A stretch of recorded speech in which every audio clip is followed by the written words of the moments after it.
Seja aí muito bem-vindo ao nosso canal Professor Enfermagem, tá? Quem está falando aqui com você é o enfermeiro Fabiano. Hoje nós vamos falar sobre os cuidados de enfermagem no edema agudo de pulmão, tá? A gente vai estar listando para vocês os principais cuidados. Sabemos que o edema agudo de pulmão ou edema agudo do pulmão é uma emergência clínica, tá? Esse paciente ele precisa de atendimento imediato, podendo até levar o paciente, se ele não tiver um atendimento imediato, a uma parada respiratória e, consequentemente, a uma parada cardiorrespiratória. Hoje o que eu quero frisar aqui com vocês são os cuidados de enfermagem. Lembrando a vocês que nós temos aqui no canal uma aula só de edema agudo de pulmão, tá bom? Então você pode olhar lá, tá? Aqui no canal, nós temos essa aula sobre edema agudo de pulmão, beleza? E hoje nós vamos falar apenas dos cuidados de enfermagem, tá bom? Não se esqueça de se inscrever no nosso canal, tá? Se você gostar desse vídeo, deixa o seu like, deixa o seu comentário, isso é muito importante para o nosso canal. Então vamos à aulinha lá, beleza?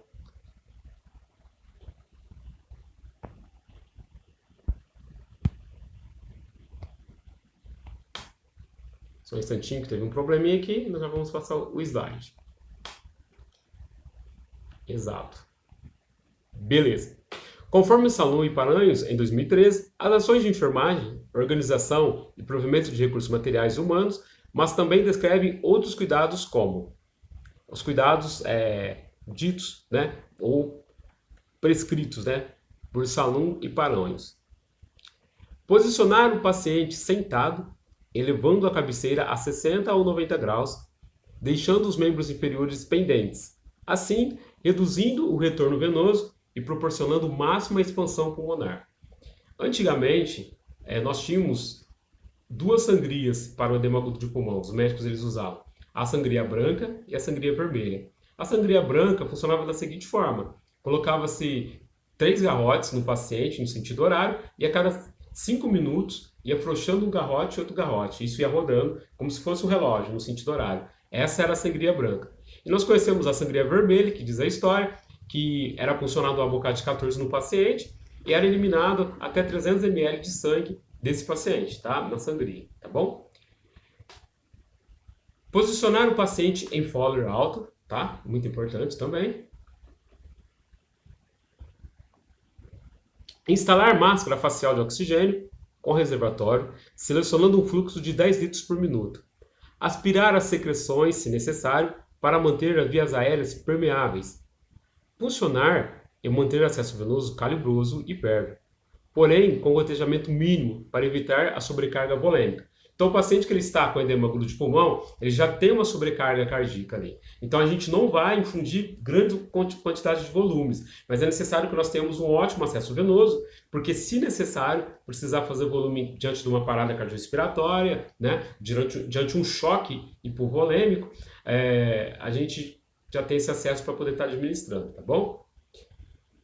Monitorar sinais vitais e nível de consciência. O paciente com edema agudo de pulmão, vou falar um pouquinho para frente da aula, precisa ser monitorado o nível de consciência, porque por conta da hipóxia, esse paciente ele pode rebaixar e, se necessário, intubação, né? Nós sabemos que um Glasgow menor que 8 é indicado para intubação, então o paciente com edema agudo de pulmão, se ele tem um Glasgow menor que 8, é indicado a intubação orotraqueal para ele. Providenciar a administração dos medicamentos prescritos pelo médico. Dentre os principais estão os diuréticos, os broncodilatadores e os vasodilatadores. Quando nós falamos de diuréticos, nós sabemos que a primeira droga de escolha aí no edema agudo de pulmão é o Lasix, tá? E nós sabemos também que esse Lasix, quando a enfermagem vai preparar, ele não é diluído, ele é feito puro no edema agudo de pulmão, tá bom? Broncodilatadores, né, como feneterol, hipotrópico, né, que é o atrovente e atrovente Uberotec, esqueci que o Uberotec é o atrovente Uberotec, tá? E vasodilatadores, né? Também, né? Esses vasodilatadores eles são usados principalmente, né, em emergência hipertensiva. O paciente com edema agudo de pulmão, na maioria dos casos, ele está hipertenso. Então, como ele está hipertenso, é feito vasodilatadores, né? De preferência o nitroprusiato de sódio, que é o nipride. Sabemos que o niprídio ele é sensível à luz, então é administrado o nipride, tá? Em dose endovenosa, não em bolos, mas em bomba de infusão. Tá? Esse paciente, quando você instala o nipride, você precisa deixar a bomba de infusão com o alarme ligado e também monitor. Precisa estar monitorando esse paciente a cada 15 minutos, tá? A pressão arterial, porque ele pode fazer uma hipotensão severa, tá bom? por conta do vasodilatador, que é o nitroprusiato de sódio, que é o niprítido. Vamos ao próximo slide.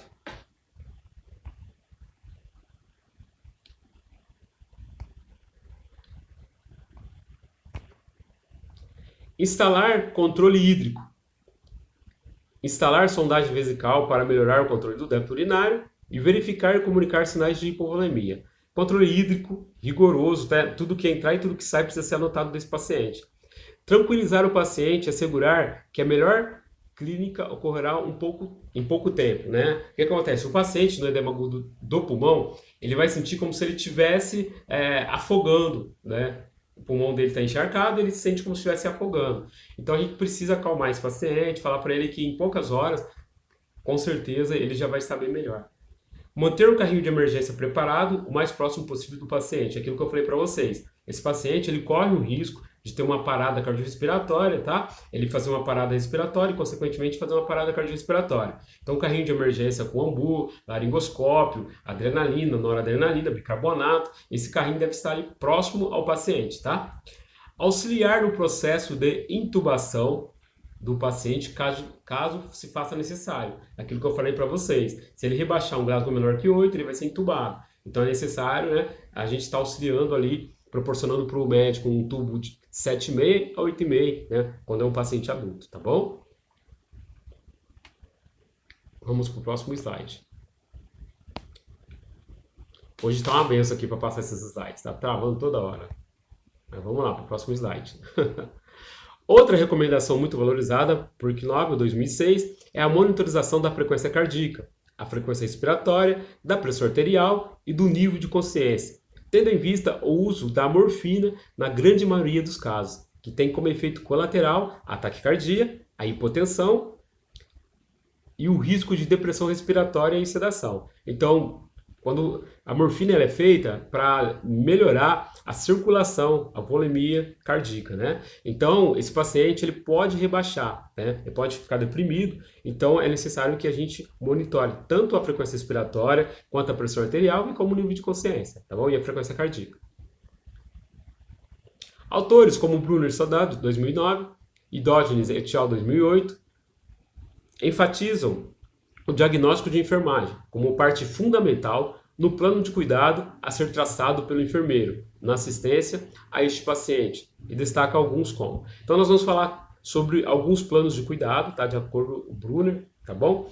Para esse paciente. Eu vou estar aqui passando para vocês. Você aí que já estudou sobre diagnóstico de enfermagem, você que já estudou sobre Ananda, você vai entender melhor, tá? Débito cardíaco diminuído relacionado à alteração da frequência, ritmo e condução elétrica do coração.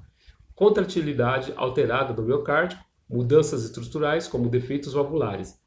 Intolerância, isso tudo é diagnóstico de enfermagem, tá? Intolerância à atividade relacionada a desequilíbrio entre demanda e suprimento do oxigênio. Fraqueza generalizada, repouso no leito e mobilidade prolongada. Então, quando eu leio, eu estou falando do diagnóstico, tá? Eu estou falando daquilo que pode ser prescrito para esse paciente, tá bom? Por exemplo, ó, volume de líquido excessivo, relacionado a quê? Né? Conforme está lá na Ananda. Relacionado com o distúrbio do mecanismo regulador e redução na taxa de filtração glomerular. Débito cardíaco diminuído. Produção aumentada de hormônio antidiurético e retenção de sódio e água. Risco para troca gasosa prejudicada, relacionado à alteração na membrana alvéolo capilar. Nós sabemos que a troca gasosa alveolar no edema agudo de pulmão ela fica prejudicada, tá? Então por isso que tem esse diagnóstico. Risco para a integridade da pele prejudicada, relacionado a repouso prolongado no leito, edema, perfusão tissular diminuída. E troca de gases prejudicada, relacionado ao desequilíbrio entre ventilação e perfusão, fornecimento alterado de oxigênio, tá? Estamos já acabando aqui a aulinha, tá, pessoal? Então, sabendo que o edema agudo do pulmão é uma situação de emergência clínica e requer diagnóstico e tratamentos imediatos, faz-se necessário que a equipe de enfermagem esteja presente constantemente ao lado do paciente e devidamente preparada para o atendimento, observando o seu estado até que o mesmo apresente a completa conversão do quadro, bem como após o seu completo restabelecimento.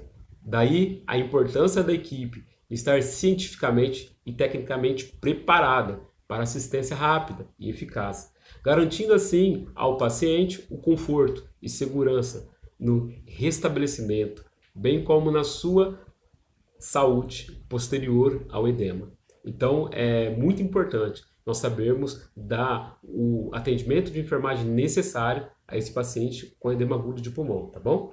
Então, esta aqui foi a aulinha de hoje sobre edema agudo de pulmão. Se você gostou, deixa o seu like, deixa o seu comentário, tá? Desculpa aí que deu umas travadas aqui no celular, tá? Mas nós vamos melhorando a cada dia, tá? Muito obrigado aí pela sua audiência, por participar do nosso canal. Um grande abraço para você do Enfermeiro Fabiano e até o próximo vídeo.